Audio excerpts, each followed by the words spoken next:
मला असं वाटतं की अनेक रिकामटेकडे लोक आहेत, त्यांना माझ्याबद्दल चर्चा करायला आवडतात, त्यामुळे त्यांना आनंद घेऊ द्या. रोहित पवारांनी पण तशीच चर्चा केली. ते म्हणतात की तुम्ही दिल्लीत गेलात तर अजितदादांच्या अनुषंगाने बोलला असाल आणि आता तुम्हाला वरतीच जायचंय केंद्रात, असं त्यांचं. नाही, मला असं वाटतं की ज्याला जे तारे तोडायचे आहेत, ज्याला जे फुगे उडवायचे आहेत, ज्याला जी पतंग उडवायची आहे ती पतंग त्यांना उडवू द्या. मी महाराष्ट्रात आहे. महाराष्ट्राच्या जनतेने आणि माझे नेते नरेंद्र मोदीजी यांनी महाराष्ट्राची जबाबदारी माझ्याकडे दिलेली आहे. मी प्रामाणिकपणे महाराष्ट्राच्या जनतेची सेवा करतो आणि ती करत राहणार आहे. भाजपच्या राष्ट्रीय अध्यक्षांची टीम जाहीर झालेली आहे. या टीममध्ये महाराष्ट्रातनं भारतीताई पवारांना संधी दिलेली आहे उपाध्यक्ष म्हणून. मी आत्ता अजून बघितलेली नाही, म्हणजे खरं सांगायचं आपल्यालाही माहिती आहे मी बैठकीतनंच बाहेर आलो आहे. पण जर टीम जाहीर झाली असेल आणि त्यात कोणी महाराष्ट्रात नसेल तर आम्हाला आनंद आहे. एकदा टीम पूर्ण बघेन मग त्याच्यावर. तुम्हाला दिल्लीत पाठवण्यासाठी मागे कोण लागले? अनेक लोकांना असं वाटतं की मी दिल्लीत गेलं पाहिजे, पण त्या सगळ्यांना मी सांगतो की मी मुंबईतच आहे.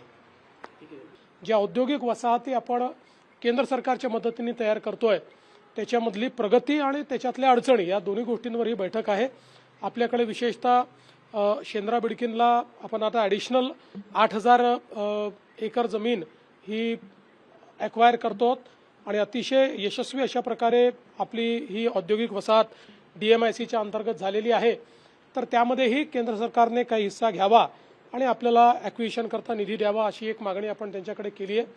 दुसरं, जो काही दिल्ली नागपूर कॉरिडॉर आहे त्याच्यावर एक औद्योगिक वसाहत तयार करण्यासंदर्भात केंद्र सरकारने सांगितलं होतं. तर सावनेरला त्याकरता 6,000 एकर जागा आपण जी आहे ती ॲक्वायर करतोय. दिघीच्या संदर्भात त्यांनी एक मुद्दा मांडलेला, त्याचा आम्ही अप्राईज करू की 6,000 एकर जागा तिथे आपली ॲक्वायर झाली आहे आणि केंद्र सरकारने आपल्याला वन टाईम इन्फ्रास्ट्रक्चरचे पैसे दिलेत, त्याचं टेंडर आपण अलॉट केलेलं आहे, त्याचंही काम आपण सुरू केलेलं आहे. याच्या व्यतिरिक्त काही आपल्या छोट्या मोठ्या मागण्या त्याच्यामध्ये आहेत. विशेषतः जो काही मुंबई बेंगलोर कॉरिडॉर आहे त्याच्यावर आपल्याला जी काही एक MIDC तयार करायची आहे, जयकुमार गोरेजी त्याकरता झालेले आहेत, तर त्या संदर्भातलं एक आपली मागणी आहे. तर ती पण आपण त्यांच्यासमोर ठेवतो आहोत आणि चांगल्या पद्धतीनं केंद्र सरकारचा देखील आपल्याला फायदा मिळतोय. विशेषतः भव्य स्कीममध्ये जास्तीत जास्त इंडस्ट्रीयल पार्क्स हे महाराष्ट्राला मिळावे या दृष्टीनं आजची बैठक आमच्याकरता मला असं वाटतं महत्त्वाची. आज अर्थात त्याचा निर्णय होणार नाही, आज आम्ही केवळ प्रपोजल देतो आहोत, पण पुढच्या काळामध्ये निश्चितपणे तोही एक फायदा मिळेल. पुण्याची जी मेट्रो 3 आहे, जी टाटासोबत आपण तयार केलेली आहे, जी देशातली नवीन पॉलिसीतली पहिली PPP मेट्रो आहे, याचं जवळपास काम पूर्ण झालं आहे. आता त्याचं टेस्टिंग चाललं आहे. त्यामुळे त्याही संदर्भात मी माननीय मोदीजींना निमंत्रण दिलेलं आहे की याचं टेस्टिंग संपल्याबरोबर त्याचं उद्घाटन आपल्याला करायचं आहे.